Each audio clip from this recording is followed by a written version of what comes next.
Have you ever had this experience when you watch movies, you understand YouTube videos, you can even read articles in English, but the moment you need to speak, your mind goes blank?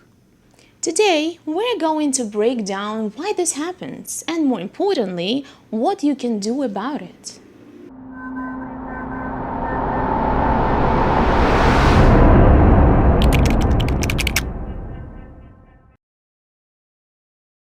Let's start with one of the biggest reasons: passive and active vocabulary. Your passive vocabulary is all the words you recognize when you hear them or read them. Your active vocabulary is the words you can actually use when speaking or writing. And here is the key: your passive vocabulary is always much bigger than your active vocabulary. Why? Because recognizing a word is easier than pronouncing it. When you listen, your brain just needs to identify the meaning.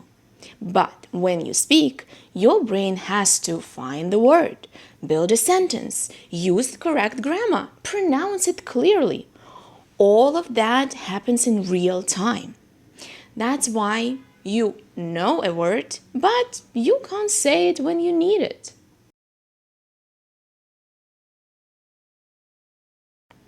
Another important factor is listening. Listening is actually one of the hardest skills to develop, even if it doesn't feel like it. When you listen, your brain is doing a lot. It's recognizing sounds, connecting them to words, understanding meaning instantly. Over time, your brain becomes very good at decoding English. But there is a problem. Listening is a passive skill, while speaking is an active one. So you might be training your understanding without training your speaking. You might also notice that you understand some people easily and others not at all.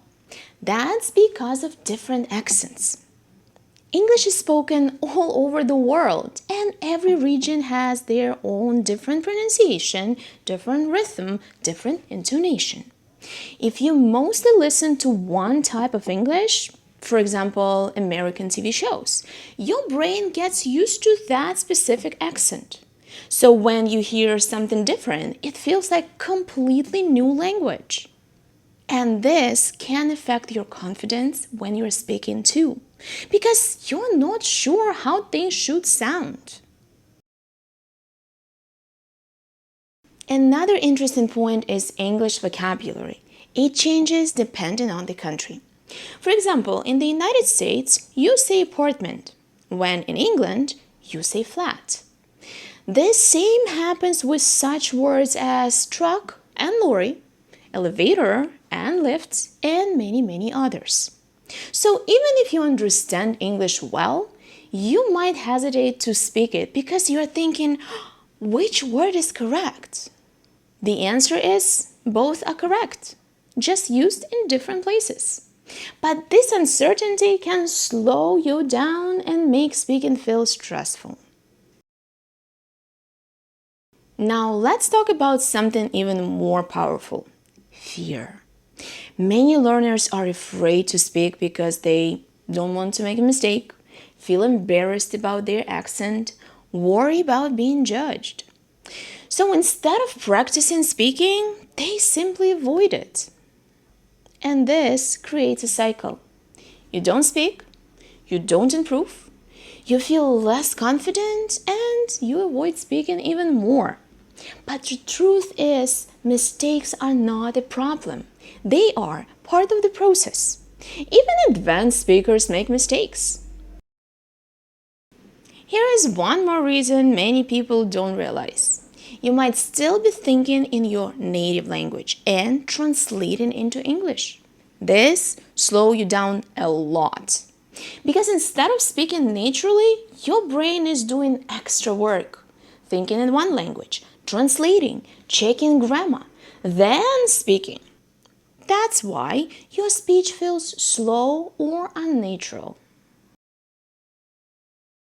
So, how do you fix this? Here are a few simple but powerful strategies. Number one, practice active vocabulary. Don't just recognize the words, use them.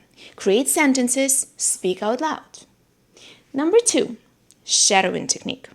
Repeat what you hear immediately after native speakers. This improves both speaking and pronunciation.